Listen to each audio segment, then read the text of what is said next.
நீங்கள் பார்த்துக் கொண்டிருப்பது உங்கள் விஜய். ஒரு காலேஜில் படிக்கக்கூடிய ஒரு பொண்ணுக்கு தேவையான அளவுக்கு பண வசதி இல்லாத பட்சத்தில் அந்த சர்க்கிள்குள்ளே அவங்க எப்படி ட்ராவல் பண்ண முடியுது, அது எந்த அளவுக்கு டிஸ்டர்பிங்கான ஒரு விஷயமா இருக்குது அப்படின்னு. நிவேதா வாங்கம்மா. அவங்க அம்மா சித்ரா தானே நீங்கள்? வாங்க சித்ரா மேடம்.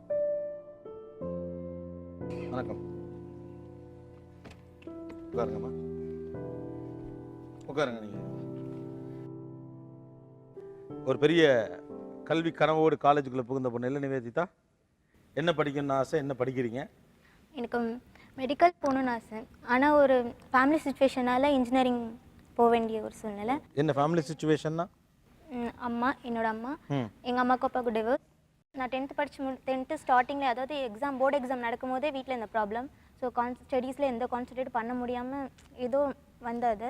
என்ன மிஸ் அண்டர்ஸ்டாண்டிங்மா? அதுக்கு காரணம் ஹஸ்பண்ட் ரெண்டாவது கல்யாணம் பண்ணிக்கிட்டாரு. ஒரு வீட்டோட பிரெட் வின்னர், அதாவது அவர் தான் சம்பாதிக்கிறார், அதை வச்சு தான் வீடு நடக்குது. அப்படிப்பட்ட ஒருத்தர் வந்து இன்னொரு கல்யாணம் பண்ணிக்கிட்டு உங்களை விட்டுட்டு போன அந்த காலகட்டத்தில் பணம் இல்லாமல் நீங்கள் எப்படி கஷ்டப்பட்டேன்? அம்மா வீட்டில் கொஞ்ச நாள் இருந்தேன், அப்புறம் சிஸ்டர் வீட்டில் கொஞ்ச நாள் இருந்தேன். ஆனால் சிஸ்டர் வீட்டில் இருந்தால் நான் என்னோட எய்ம் என்னென்னா யாருக்கும் நம்ம வந்து பாரமாக இருக்கக்கூடாது. அதனால எனக்கு தெரிஞ்சது சமையல் வேலை தெரியும். பட் கொஞ்சம் ஹெல்ப் கிடைச்சதில்ல, சுற்றி கொஞ்சம் ஹெல்ப் பண்ணாங்க. ரிலேட்டிவ்ஸுங்க கொஞ்சம் பணம் வாங்கி தான் இதை கடன் வாங்கி படிக்க வச்சு, இதை லோன் வாங்கி நான் இப்போ லோனில் படிச்சுட்டு இருக்காப்புல இந்த பொண்ணு. இந்த பொருளாதார நெருக்கடியோட, பொருளாதார பிரச்சனையோட படிக்கிறது எவ்வளோ சிரமமாக இருக்குது? ஏன்னா மைண்டில் அது ஓடிக்கிட்டு இருக்கும் தான். நம்ம அதாவது நான் காலையில் போகிறேன்னா ஈவினிங் வரைக்கும் தான் என்னோட அந்த ரிலாக்ஸேஷன் டைம். அங்கே பசங்களை பார்க்குறப்போ தான் நான் என்னால் சிரித்து பேச முடியும். திருப்பி வந்துட்டேன்னா எனக்கே தெரியாது நான் ஏன் அமைதியாக இருக்கேன்னு எனக்கு தெரியாது. நான் அமைதியாக தான் இருப்பேன். எங்கள் ரூம்மேட் ஒருத்தவங்க இருக்காங்க, அவங்க கூட காலேஜில் பேசணும் ஒழிஞ்சு, ஆனால் ரூமுக்கு வந்துட்டா பேச மாட்டேன்.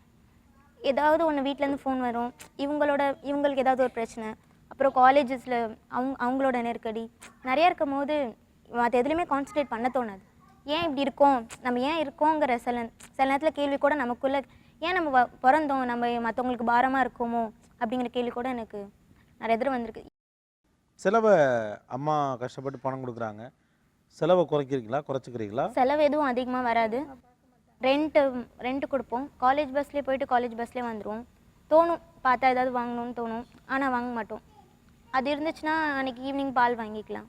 எப்படியும் மந்த்லி வீட்டில் கொடுக்குறது வாடகைக்கு, அவங்க வீட்டிலேருந்து கொடுக்குறப்ப நம்மளுக்கு தினமும் என்ன செலவாகுதுங்கிறது அங்கேருந்து பார்க்க முடியாது.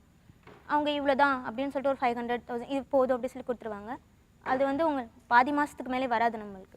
தென் மீதி என்ன பண்ணுவீங்க? மீதி இப்போ நாங்கள் ஃப்ரெண்ட்ஸ் ஒரு 5 நாளைக்கு பசங்க சாப்பாடு எடுத்துகிட்டு வந்துடுவாங்க. நம்ம இல்லை அப்படின்னா நாங்கள் ஃபோன் பண்ணி சொல்லிடுவோம், இன்றைக்கி சமைக்க முடியல அப்படின்னா கிளாஸில் ஷேரிங் பண்ணிப்போம். இன்னும் எத்தனை வருஷம் படிப்பு இருக்குமா? இன்னும் ஒரு வருஷம், 3rd இயர் படிச்சுட்ருக்கேன் சார். ஒரு வருஷம் தான்? இன்னும் ஒரு வருஷம். என்ன பிளான் உங்களுக்கு? ஒரு நல்ல ஜாப். எங்கள் அம்மாவை உட்கார வச்சு சாப்பாடு போகணும், அந்த அளவுக்கு ஃபஸ்ட்டு என்னால் ஏர்ன் பண்ணணும். அதுக்கப்புறம் தான் மற்ற எல்லாமே.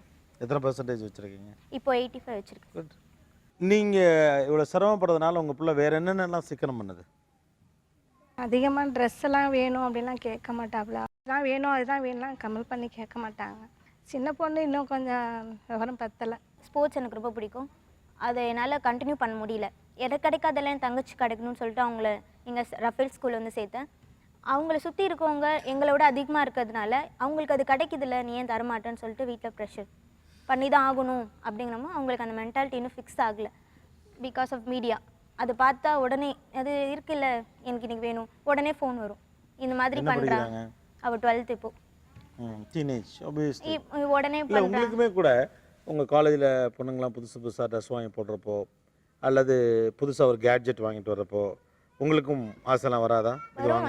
கேட்டிருக்க அம்மா கிட்ட லேப் மொபைல் இது வரைக்கும் கேட்டிருக்கேன். மொபைல் வாங்கி தரல சார். தங்கச்சி 12th படிக்கிறாங்களா? உங்கள் மெச்சூரிட்டி உடனே வராது இல்லை?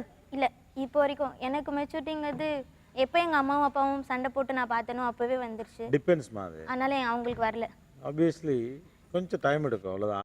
என்ன மாதிரி நிறைய பேர் இருக்காங்க. பேரண்ட்ஸால் பசங்க எவ்வளோ அளவுக்கு பாதிக்கப்படுறாங்க அப்படிங்கிறது ஒவ்வொரு பேரண்ட்ஸ்க்கும் தெரியணும்.